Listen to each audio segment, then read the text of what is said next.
Selamat pagi, kekasih-kekasih Tuhan. Renungan singkat firman Tuhan pada pagi hari ini adalah Tuhan sedang menguji hati kita. Kita akan membaca kitab Nabi Yeremia, pasal yang ke-17, ayat yang ke-5 dan 6 sebagai berikut. Beginilah firman Tuhan, terkutuklah orang yang mengandalkan manusia, yang mengandalkan kekuatannya sendiri, dan yang hatinya menjauh daripada Tuhan. Ia akan seperti semak bulus di padang belantara. Ia tidak akan mengalami datangnya keadaan baik. Ia akan tinggal di tanah angus, di padang gurun, di negeri padang asin yang tidak berpenduduk. Amin. Tuhan mengizinkan terjadi pandemi virus corona yang sudah berjalan hampir 2 tahun. Apa maksudnya Tuhan? Tuhan itu sebenarnya bermaksud agar manusia itu kemudian bertobat dan mencari Tuhan, setia beribadah, bahkan lebih setia lagi. Di dalam ayat firman Allah yang kita baca tadi dikatakan, terkutuklah orang yang mengandalkan manusia, yang mengandalkan kekuatannya sendiri, dan yang hatinya menjauh daripada Tuhan. Setelah berbulan-bulan beribadah secara online, kemudian kita diberi kesempatan beribadah secara onsite, berkumpul bersama di suatu tempat ibadah. Semestinya kesempatan itu digunakan sebaik-baiknya oleh kita.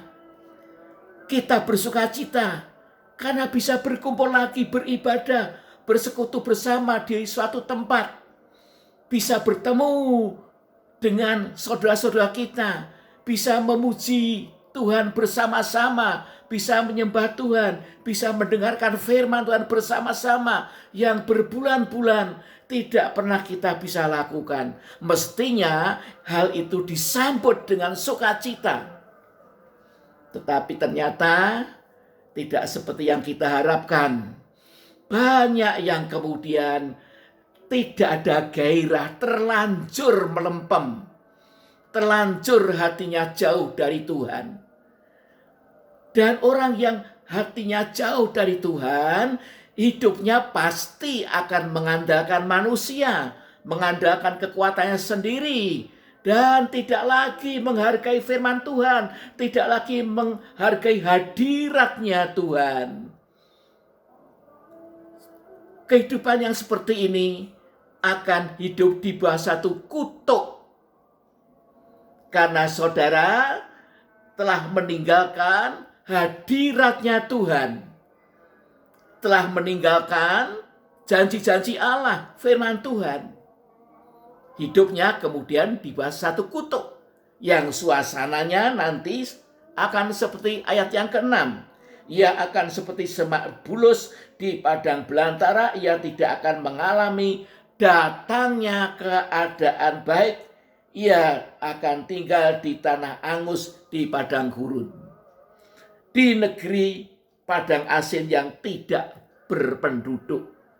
Itulah suasananya yang akan dialami.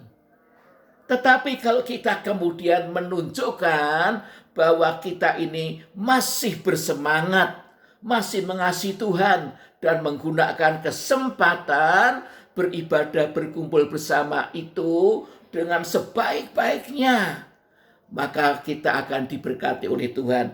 Ayat yang ke-7 dan 8. Diberkatilah orang yang mengandalkan Tuhan, yang menaruh harapannya pada Tuhan. Ia akan seperti pohon yang ditanam di tepi air, yang merambatkan akar-akarnya ke tepi batang air, dan yang tidak mengalami datangnya panas terik, yang daunnya tetap hijau, yang tidak khawatir dalam tahun kering, dan yang tidak berhenti menghasilkan buah. Hidupnya akan berbuah-buah terus apapun musimnya. Karena apa? Karena hidupnya mengandalkan Tuhan, berharap kepada Tuhan. Kesempatan-kesempatan ibadah yang indah bersama itu tidak dilewatkan, akan menyambutnya dengan sukacita. Puji nama Tuhan, sebab itu jangan kita lewatkan kesempatan beribadah bersama. Haleluya, usahakanlah untuk hadir. Maka doa-doa saudara akan didengar Tuhan. Ayat yang ke-14, sembuhkanlah aku ya Tuhan, maka aku akan sembuh. Selamatkanlah aku, maka aku akan selamat, sebab Engkaulah kepujianku. Haleluya.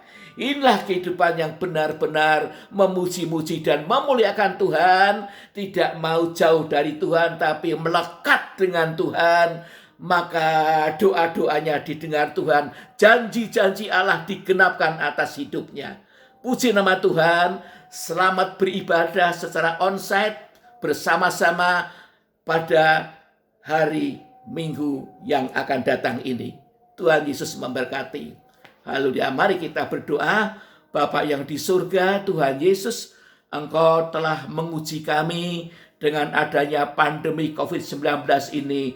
Apakah hati kami kemudian menjauh dari Tuhan, mengandalkan kekuatan diri sendiri, berharap pada manusia, atau kami tetap mengandalkan Tuhan, berharap kepada Tuhan, dan hati kami justru makin merapat dengan Tuhan, lekat dengan Tuhan, sehingga Tuhan hadir senantiasa dalam kehidupan kami.